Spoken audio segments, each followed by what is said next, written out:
Good evening, everyone. We arrive in Second Kings chapter 23.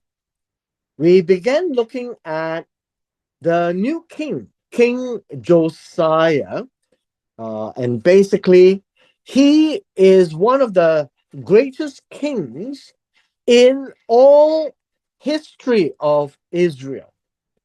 And we read in verse 1, it says, then, and this would be and then that would be the continuation after chapter 22. So the king sent. Every time you see the word sent, now interestingly, in the Hebrew language, they never say sent who. And then you would find this word messengers, and it's in italics. Now, one of the standard way of translation in this version, the NESB, as well as in the NKJV, you find that whenever the word is not in the Hebrew, they will supply it to make clear, and then they would do it in italics, like this word, messengers. And then the king sent is as far as the Hebrew goes. And the context tells us that the king would send people to represent him to do things. And so this idea here is they sent messengers. It need not be messengers. And so once again, we see that this here is an interpretation of the translator. The translator thinks that he sent messengers. Uh, is it possible? Yes, it is possible. And so the translator would think that you've got a king. He sends messengers, and these messengers represents the king. And then they go to the elders. Now, it is very possible that this is how the flow goes. But when you read chapter 23, verse 1, it just basically says the king sent. The king sent for the elders. I think it's what we are trying to say. And the mechanism to get the elders is likely by the use of messengers, and hence the translator inserted the word.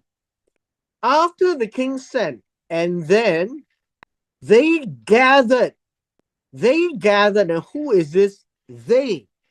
And so they gathered reflects on the elders, all the elders of Judah and Jerusalem. That's the they. And the idea here is to gather together to the king. So the king sent messengers so that the elders would come to see the king. Now it's interesting, and throughout the scripture, you would see that all of Judah, all of Jerusalem, the context here in verse 1 really tells us it's not every single individual. And because it's a patriarchal society, it only involves the men, but it cannot involve all the men of Judah and Jerusalem, Judah being the southern kingdom now. And here it gives us a little bit more clarity. And the clarity is that it talks about only the elders of Judah and Jerusalem. Now, the word elders here are people who are older, literally the older people. Now, why are the older people important? In the way that the clans and the tribes are set up, particularly in the Hebrew culture, is that as every family is gathered together, the family will have a patriarch. The oldest in the family typically becomes the representative of the family. So the clan would have a patriarch, a man, and usually they are the oldest of the clan. Now, there are many families within a tribe. And so within a tribe, you do find many elders. And these would be the ones that represent the clans of families of the tribes. The tribes of Judah are few. You find only Judah, Yehuda, and Benjamin, Benjamin. Although there may be some of the northern tribes that have come down south to take refuge in the south when the Assyrians came, but the formal families of Judah will be Benjamin and uh, Judah. Then you find that there are also the elders of Jerusalem. So it's not only the families within the tribes of Judah, but also the elders within Jerusalem. And these are the ones generally who are leaders. So the king is not trying to speak to every single one in the nation, but he is trying to talk to the elders. And by elders, we need to understand that they are the leaders of the clan, the leaders of the tribes, the leaders of the families. And so they are the ones that will take charge and represent their families and clans. Very similar to, say, Chinese families, say during Chinese New Year, typically people will gather at the house of the oldest uh, man in the family, and they would call him the patriarch of the clan. And that is basically how the king had dealt with all of Israel. The king cannot talk to every single one, but the representation from every family would be the elders. Verse 2. And then, this is and then, the king went up.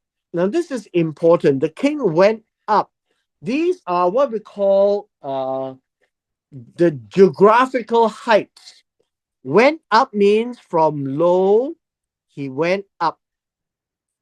So it means that the king's house is lower than the house of God. So the king's house is lower than the house of God. And you can think of it this way: the king's house is at the bottom of the Temple Mount, and God's house is on top of the Temple Mount. And hence the idea of going up. It is also generally true that whenever people talk about going to Jerusalem, they always use the term going up to Jerusalem and going down to Egypt. And so in modern day, when people go back to Jerusalem or return to Israel, their migration terminology is called the aliyah. And the aliyah literally means the going up, which is this going up. And it reflects on returning to the house of God. And then it says, and every man of Judah and all those who live in Jerusalem with him. Him would be the king. And so, who else are these that came? The priests, the Kohanim, the prophets, the Naviim, and then all the people from the small to the great. Now, this is interesting. Small to the great, and these are the people who are in Jerusalem. The small could be the insignificant. The great means people who are, well, I guess you can say famous, people who have authority, people who is well known, the nobles perhaps. And so you find that this particular gathering had interested many people who are dwelling in Jerusalem. Now, Jerusalem in those days it's not very big. And so when people came out to the house of the Lord, you find that the elders came, the priests came, the prophets came, and the people from Jerusalem came. And what happened there was this: It says, and then he read in their presence all the words of the book of the covenant, which was found in the house of the Lord. So let me explain a little bit. He read out loud. Like, this is important. It's not just reading to himself.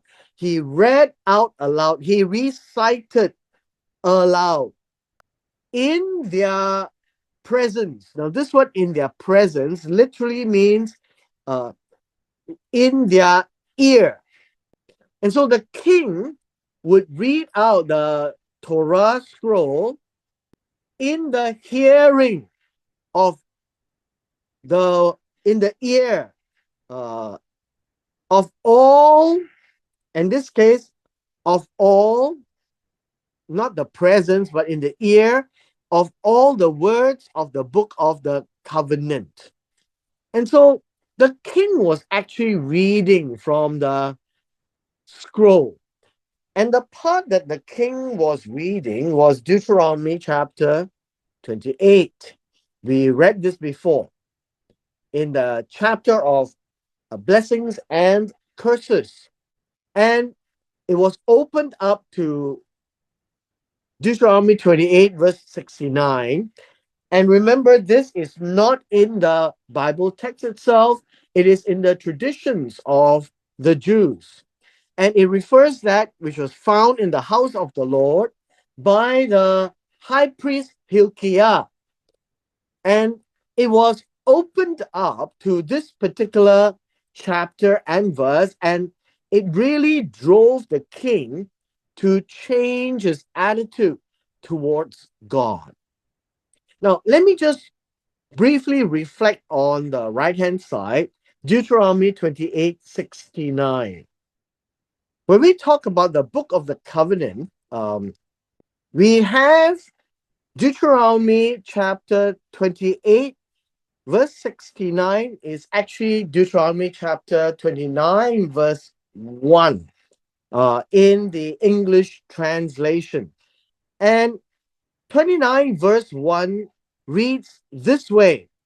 Says, these are the words of the covenant which the Lord commanded Moses to make with the sons of Israel in the land of Moab, besides the covenant with which we had made with them at Horeb. Now, it is important for us to realize that the words of the covenant, which is this, the book of the covenant, they are the references of two particular covenants, one at Horeb and one at Moab, and they are the same.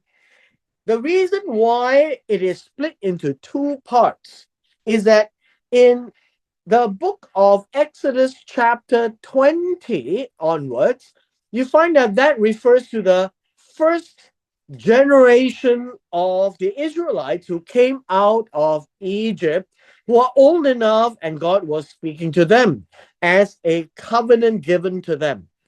Then, now in chapter 29 and the whole of chapter 28, talks about the same words of the covenant, and it was given at the land of Moab on the eastern shore of the Jordan. And the sons of Israel at this time is the second and third generation of the Israelites. Meaning, when they came out of Egypt, the ones responsible are the 20 and above, called the first generation, who decided not to enter into the promised land. But they had the covenant. Now, in chapter 29 of Deuteronomy, it is repeated again to the second and third generation. The second generation are the under 20 who came out of Egypt. The third generation will be the ones who were born in the wilderness after the somewhat 38 years in the wilderness. And hence, this covenant is the one that Josiah is reading out. And he's reading out in the earshot of all the people who came. And this is a major event although when we read it, it doesn't appear to us as major. It is major because the elders of Judah and Jerusalem came, and you find that uh, the men of Judah came. That these men of Judah would be the elders representing the families. And then in Jerusalem, not only the elders of Jerusalem came, there were the other people who were interested, the priests and the prophets as well. And so this is a major affair that never had happened before. Now, what is important here is this: we are missing the northern kingdom.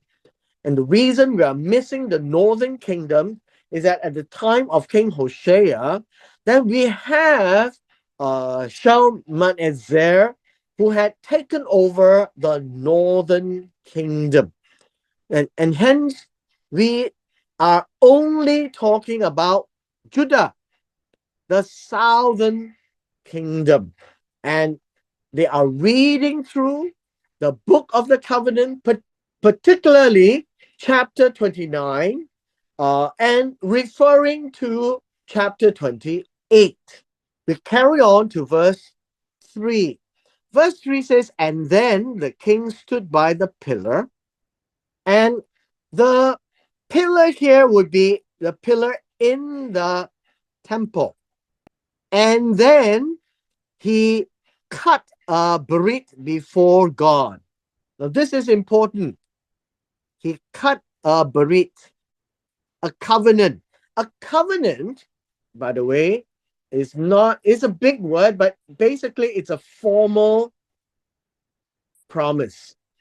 A formal promise means that we are formally agreeing. It is not just by word of mouth that you happen to say something. A formal promise has a ritual. A formal promise is called cutting the berit. And it is to be cut in a way where you have to honor it. It's not a word said in passing.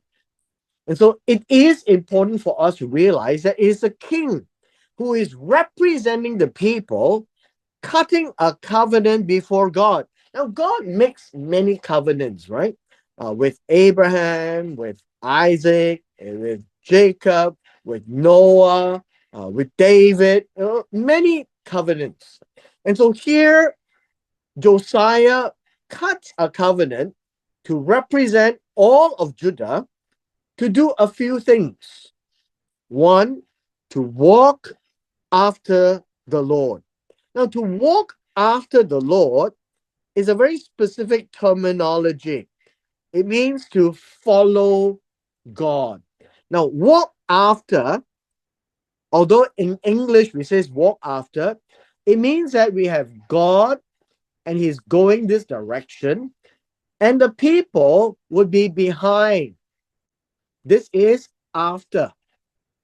So think of it, you chase after something, and so the thing that you chase is in front of you.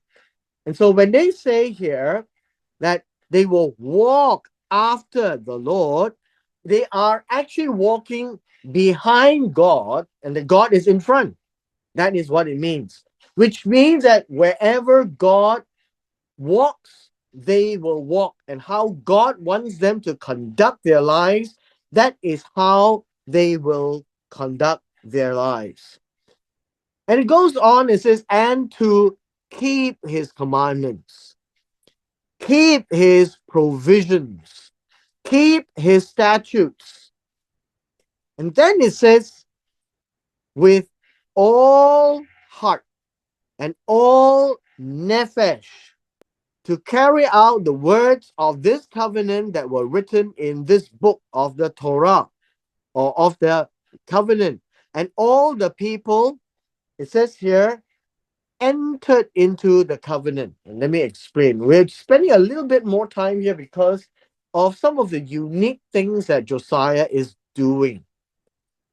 So to walk after means to conduct life after what God tells them to do, to keep, to observe, to pass on to the next generation everything God wanted, and to do it with all his heart, which is the will, and all his soul, which is the being.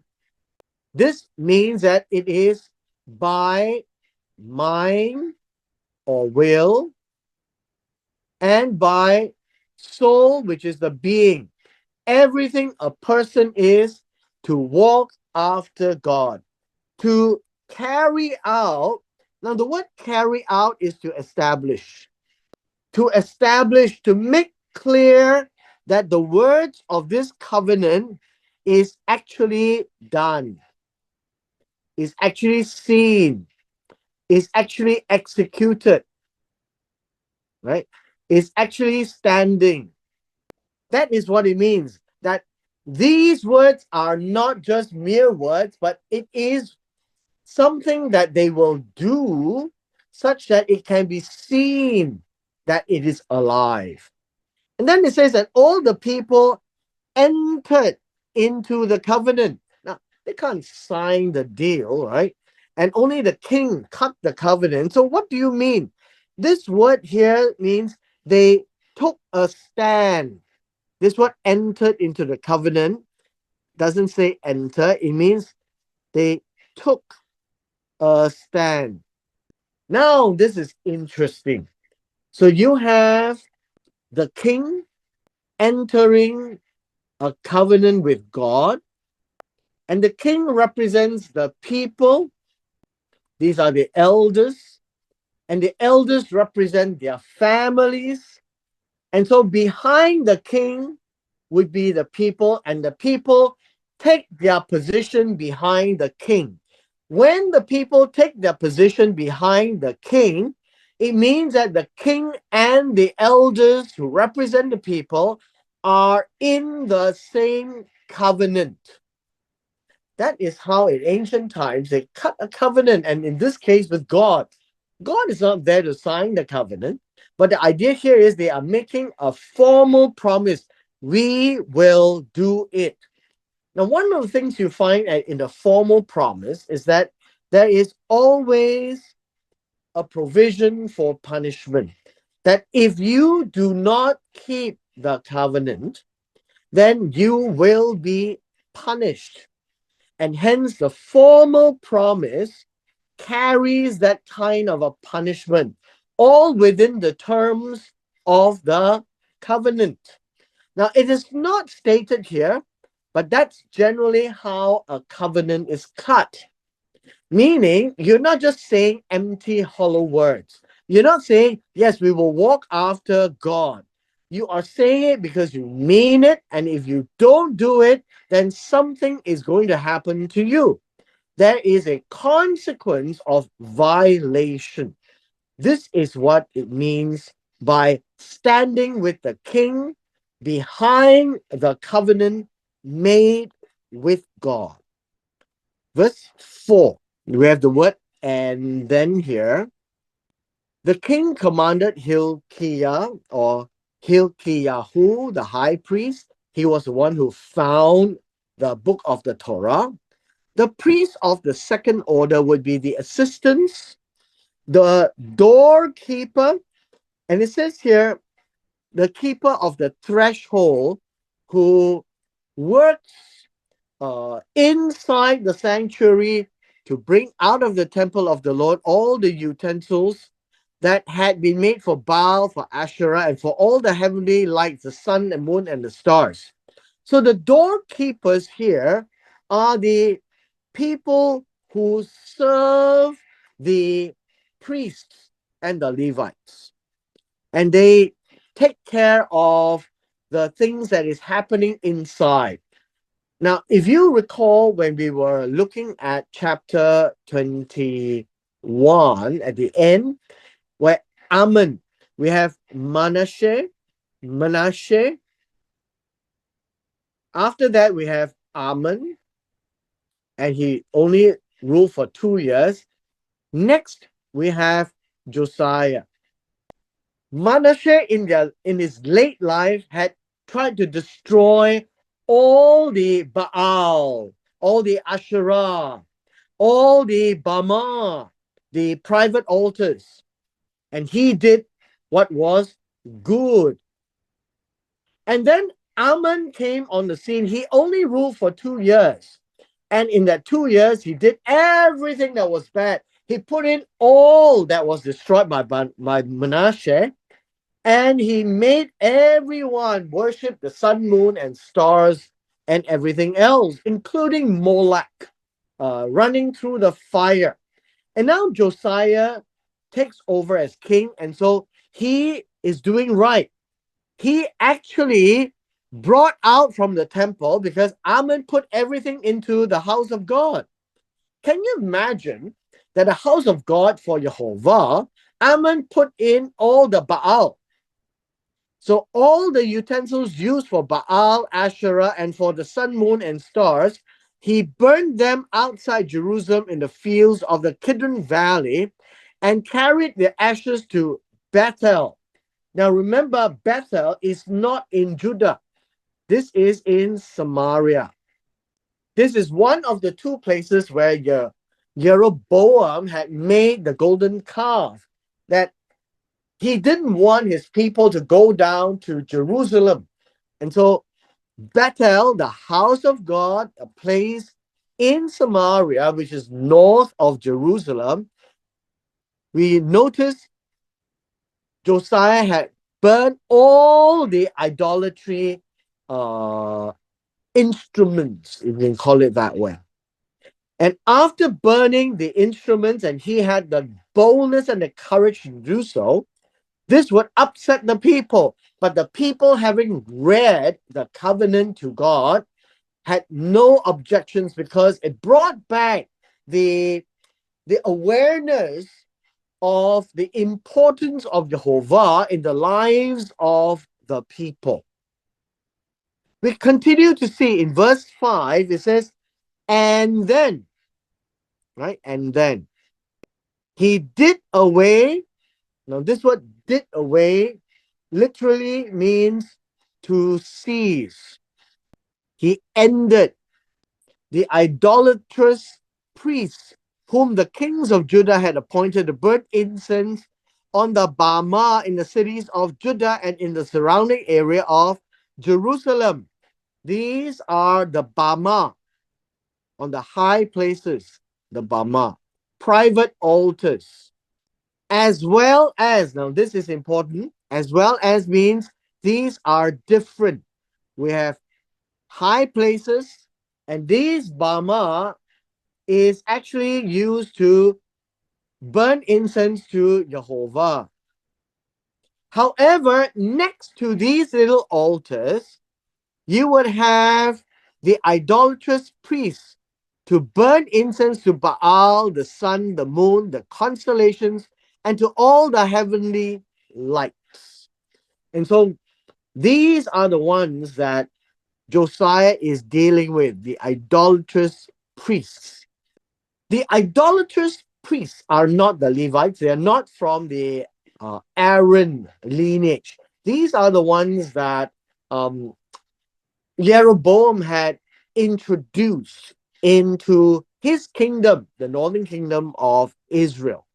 Now, I would like all of us, when you have time, to go back and read Ezekiel chapter 8. Ezekiel chapter 8 is written a little later. And in the little later, you find that after Josiah, all of these came back. And so it is very sad. Manasseh did badly, and then he cleaned shop. But I think the damage is already done. So Ammon continued to exploit the weakness of the people to introduce sun, moon, and stars as well into their pagan rituals. Josiah now is cleaning shop once and for all. But I point you to Ezekiel chapter 8 because Ezekiel chapter 8 talks about the sun god, the moon, the constellations, the Baal, the Ashtoreth, and they went back to the temple to practice this. And also in the houses or rooms of the priests, where they've got gods of all forms, shapes, and sizes, including the worship of the sun god facing the east, bowing to the sun. So, Ezekiel chapter 8 is a very important chapter to describe the situation at the very end of the days of the kings of Judah. So, whatever is being done by Josiah here crept back into the society and gotten bolder because they were prepared to do it again in the house of God. Verse 6. Now, verse 6, again, we have words that we are not translating. Over here, we have the and then. These are all narratives. And then he also brought out the Asherah from the house of the Lord outside Jerusalem to the Kidron Brook. And the Kidron Brook is just next to to Jerusalem, I guess you can call it that. And it really looks this way if it's a side view. And we have here Jerusalem. We have here the Kidron Valley. And in the Kidron Valley, you can say that we have a little brook of water. And on the right-hand side, you find that we have the Mount of Olives. The Mount of Olives is slightly higher than Jerusalem. And on top of Jerusalem, of course, we have the Temple Mount. And so we find this, the bringing the Asherah all the way down here and to burn it at the brook Kidron, ground it to dust, threw its dust on the graves of the common people. All of these is a demonstration to break it, to burn it. And then in verse 7 says this, and then he tore down the cubicles of the male cult prostitutes. Now, this verse 7 is this. This word here in verse 7, it is translated as male prostitutes. But I think you can call this that these are the devotees, right? The male devotees. And then you had the women devotees, which were in the house of the Lord, where the women were weaving hangings or enclosures. These are not hangings, right? These are all huts or enclosures. They call it hanging because these are not permanent brick and mortar. These are made of, I guess, wood and leaves, right? And it's for the Asherah. These are all pagan activities. And so these are the cubicles, the houses, the hangings are also the houses. And so we call these cubicles, we call this hanging. So translation has a problem because they don't like to use the same word twice in a sentence. So cubicles and hangings are really huts and enclosures, which are the same word. Next, in verse 8, and then he brought all the priests from the cities of Judah, and these are the priests of the pagan gods. And then it says here, and he defiled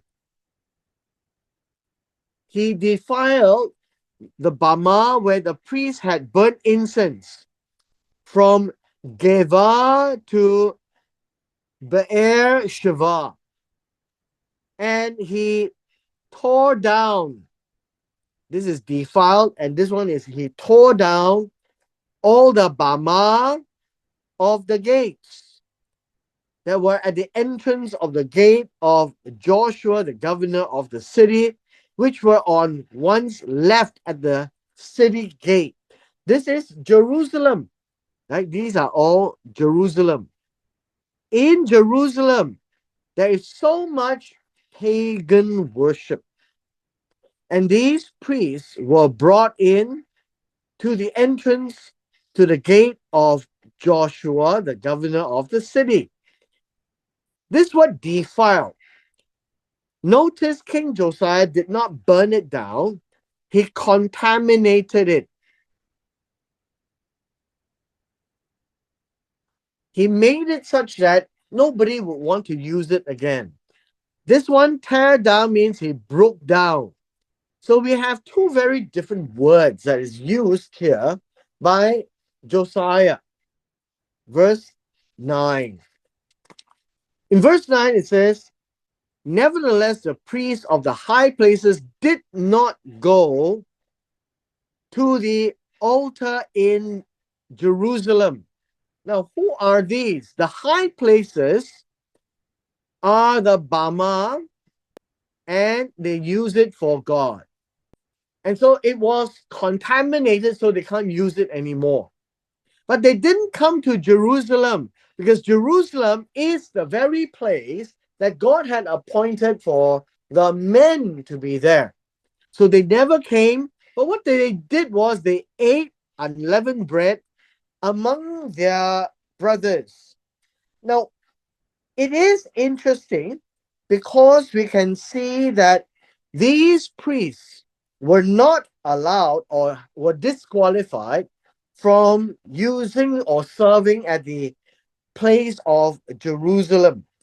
And so, what they were allowed to do was only to eat matzah, the unleavened bread, with their brothers. And so, their work as a priest is no longer accepted. Verse 10, he also made unclean the Tophet, which is in the valley of the son of Hinnom. And this is a very interesting place.